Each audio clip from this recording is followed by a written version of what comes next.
আসসালামু আলাইকুম রহমতুল্লাহ বারাকাতু। আমার সকল দিন আমরা মুসলমান, আমরা সুন্নাকে অবহেলা করি এই মনে করে যে এটা তো সুন্না, পালন করলে নাকি পাবো, না হলে তো গুনাহ নাই, আমার নামে কোনো গুনাহ লেখা হবে না। এই বলে আমরা মুসলমান আজকে পৃথিবীর মুসলমানের ঘরে জন্ম আদর্শ হলো বেশিরভাগ বেশিরভাগ বলতে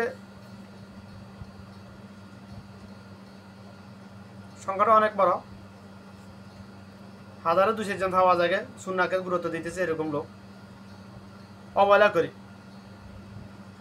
কিন্তু কারণ আমরা জাহেলে কারণে, আমরা অজ্ঞ, আমরা সুন্নতের ফজিলত জানি না। আমরা জানি শুধুমাত্র সুন্নত সম্বন্ধে আমরা এতটুকু জানি, এটা সুন্নত পালন করলে নেকি পাবো, না পালন করলে গুনাহ না, এটা জানি।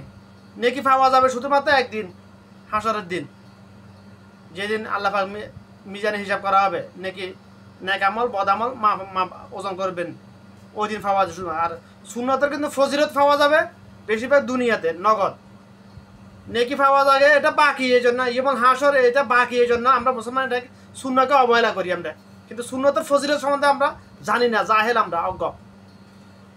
সুন্নার কথা, সুন্না নিয়ে কথা বলতে গেলে আমি যদি এই কথাটা না বলি, এটা আমার মনে বুঝে আসে না, মনে বুঝে না। কথাটা হলো সুন্না মানে হলো ওষুধ, রোগ বালা থেকে বেঁচে থাকার জন্য, রোগ মুক্তির জন্য, বিপদ আপদ থেকে বেঁচে থাকার জন্য সুন্না মানে ওষুধ। এখন আমি একটা সুন্না বলবো, বা টয়লেটে ঢুকার সময় একটা দোয়া আছে, আল্লাহুম্মা ইন্নী আউযু বিকা মিনাল খুবুসি ওয়াল খাবাইস।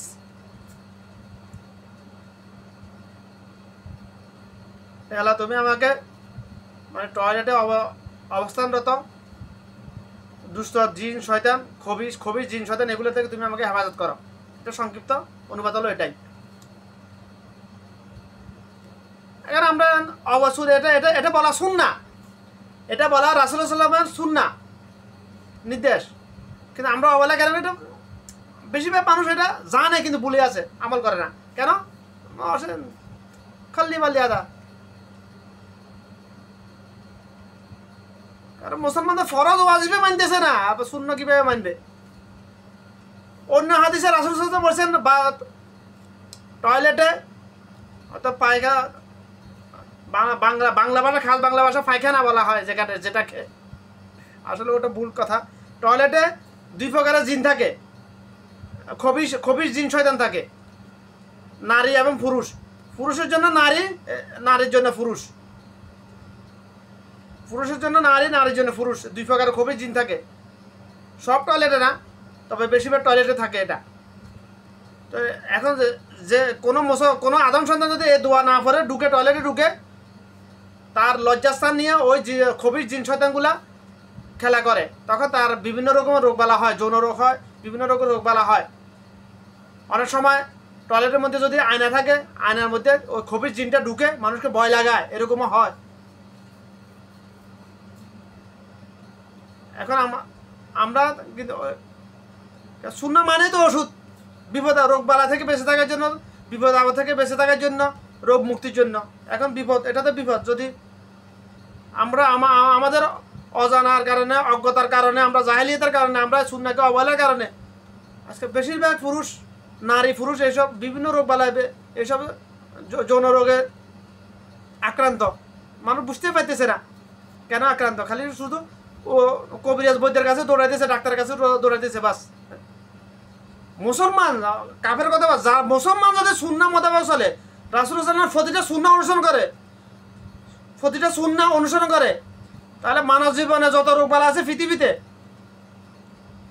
শুধু মুসলমান না, আদম সন্তান যদি তার লাইফ স্টাইল যদি সুন্নাহ মোতাবেক পরিচালনা করে প্রত্যেকটা পদক্ষেপে, তাহলে পৃথিবীতে যত রোগবালা আছে 70 থেকে 75% রোগবালা এমনিতে গায়েব হয়ে যাবে, এগুলো নাই হয়ে যাবে। আজকে থেকে যদি পালন করে, আগামী প্রজন্মের লোকের রোগগুলোর সম্বন্ধে জানবে না। এগুলা বইতে কিতাবে না পড়লে, কিতাবে পড়লে তারপর বুঝতে পারবে এরকম রোগ ছিল, নাহলে বুঝতে পারবে না। আচ্ছা, আজ থেকে 20-30 40 বছর 50 বছর আগে কি এত রোগবালা ছিল? নাই, ছিল না। আজ থেকে 40-50 বছর আগে ডায়াবেটিস বলতে কিছু ছিল না। লাখে 2-1 জন যারা বড় লোক, গুটিপতি, শুধু কোনো কাম কাজ করে, শুধু খাইছে, তাদের ডায়াবেটিস হয়েছে, তাও অনেক খুব পচিত। গরিব লোক বলতে কি সুন্দর একটা রোগ ডায়াবেটিস। আমার যদি হইতো, নামটা শুনতে ভালো লাগতো মনে হয় একসময়, আর এখন ঘরে ঘরে ডায়াবেটিস। প্রত্যেক এখন ঘরে ঘরে ডায়াবেটিস 70 থেকে 80% লোক 70 থেকে 80% লোক 40-এর পরে ডায়াবেটিসে আক্রান্ত। 35-40 পরে 35 থেকে 40-এর পরে ডায়াবেটিসে আক্রান্ত 70 থেকে 80% লোক এখন বর্তমানে। কেন? সুন্নাহ খাবারের যে সুন্নাহ সম্মত হাদিসগুলো আছে, খাবার গ্রহণের বেলা হাদিসগুলো অনুসরণ করতেছে না। তো তো কথাটা আশা করি কথাগুলো বোঝার চেষ্টা করুন। সুন্নাহ যেটা জানেন, সুন্নাহ যেটা জানেন না ওয়াল্লাহি আলেম আল্লাহ পাক ভালো জানে কি হবে। যেটা জানেন ওটা মানবেন ইনশাআল্লাহ। মানলে তো আপনার লাভ ভাই। সুন্নাহ মানলে তো আপনার দুইটাই উভয় জাহানে লাভ, দুনিয়াতেও লাভ, আখিরাতেও লাভ। সুন্নাহ মানলে তো লাভ ভাই, সুন্নাহ মানলে লাভ। সুন্নাহ মানে কি? যে কাজ রাসূল সাল্লাল্লাহু আলাইহি ওয়াসাল্লাম যেভাবে করেছেন, করার জন্য বলেছেন, ওইভাবে করাটাই সুন্নাহ। এক কথা হলো এটা। সুন্নাহ মোতাবেক যে কোনো কাজ করলে লাভ আপনার, নেকি তো পাবেন হাসরের দিন, বাস একদিন খালি।